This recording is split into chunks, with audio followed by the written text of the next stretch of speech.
जो भी खबरें आ रही हैं उससे एक भ्रम की स्थिति बिहार की राजनीति में पैदा हुई और असमंजस बना हुआ है।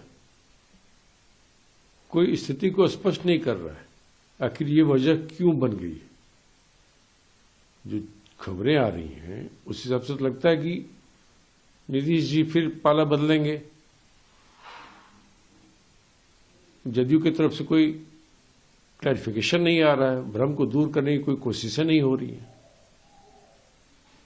तो मैं समझता हूं यह किसी भी राज्य के लिए, उसकी सरकार के लिए अच्छी स्थिति नहीं है।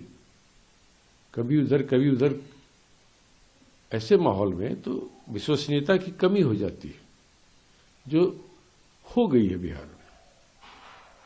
तो इस भ्रम की स्थिति को दूर करना चाहिए सत्ता में बैठे लोगों को। कांग्रेस भी चाहती है कि जल्द से जल्द असमंजस की स्थिति को दूर करना चाहिए। सुशील मोदी बोलते हैं कि राजनीति में दरवाजे कभी परमानेंट बंद नहीं होते हैं। सुशील मोदी जी कब क्या बोलते रहे हैं हाल फिलहाल तक, कल परसों तक, और आज क्या बोल रहे हैं, वो अपने आप में बताने को पर्याप्त है कि आयाराम गयाराम पॉलिटिक्स में भाजपा भी आकंठ डूबी हुई है। राज्य की जनता इन चीजों को देख रही है। कल कौन क्या बोल रहा था, आज कौन क्या बोल रहा है। इस तरह के बयानों का कोई मायने मतलब तो रहा नहीं है। जब कोई घटनाक्रम घटित हो जाएगी फिर कांग्रेस आधिकारिक रूप से अपना स्टैंड बताएगी। गोपाल मंडल जदयू के एमएलए हैं, तुम बोल रहे हैं कि महागठबंधन में उनको सम्मान नहीं मिला है। देखिए, अब इस तरह के बयान आना स्वाभाविक है। इसलिए मैंने कहा ना, कौन क्या बोल रहे हैं, कल क्या बोलते थे, ये सब चीजें कोई मायने नहीं रखता है।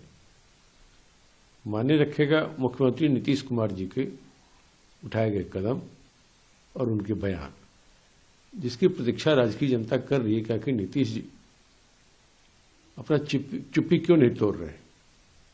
उन्हें बताना चाहिए आखिर क्या परिस्थिति हो गई कि कोई बड़ा कदम उठाने जा रहे हैं, या जो स्थिति असमंजस की बनी हुई है ये क्यों बनी हुई है, क्या इसको दूर करना उचित नहीं समझते वो। तो कांग्रेस भी इस राय की पक्षधर है जो आरजेडी ने कहा था कि असमंजस की स्थिति को दूर करना चाहिए।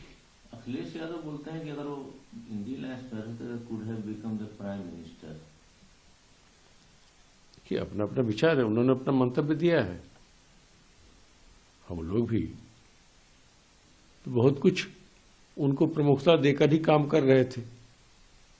उनकी बड़ी अच्छी भूमिका चल रही थी। इंडिया गठबंधन को सक्रिय करने, मजबूती करने में वो अपना योगदान दे रहे थे। और उन बातों का क्या हुआ जो कहते थे कि देश में लोकतंत्र को बीजेपी कमजोर कर रही है। वो कहते थे कि भाईचारा को मिटाने की कोशिश हो रही है।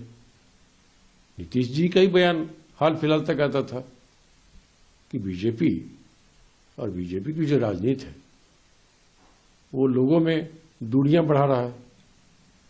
ये नीतीश जी बोलते थे। लोकतंत्र को कमजोर करने का कई बार उन्होंने आरोप लगाया भाजपा पर। अब की परिस्थिति देखिए, जो घटनाक्रम बदल रहा है, कई प्रकार के सवाल खड़ा करता है कि आखिर इस तरह का बयान देने का क्या मतलब है। क्या जो बयान नहीं अपनी जगह पर रिलेवेंस रखता है कि नहीं रखता है। इन तमाम चीजों इसलिए मैंने कहा, राजद ने भी कहा, स्थिति को स्पष्ट करना चाहिए। आपको लगता है कि अगर वो भाजपा के साथ जाते हैं तो एक लंबे समय के साथ भाजपा के साथ वो रह पाएंगे? देखिए, वो इफ बट ये होगा तो वो होगा, इस पर बात नहीं कर सकते आज की डेट में।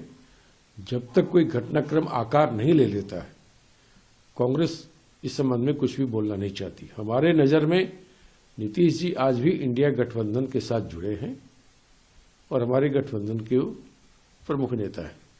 हमें उनकी बातों पर भरोसा है जो अब तक वो कहते रहे हैं, जो इंडिया गठबंधन की मीटिंग में बोलते रहे हैं।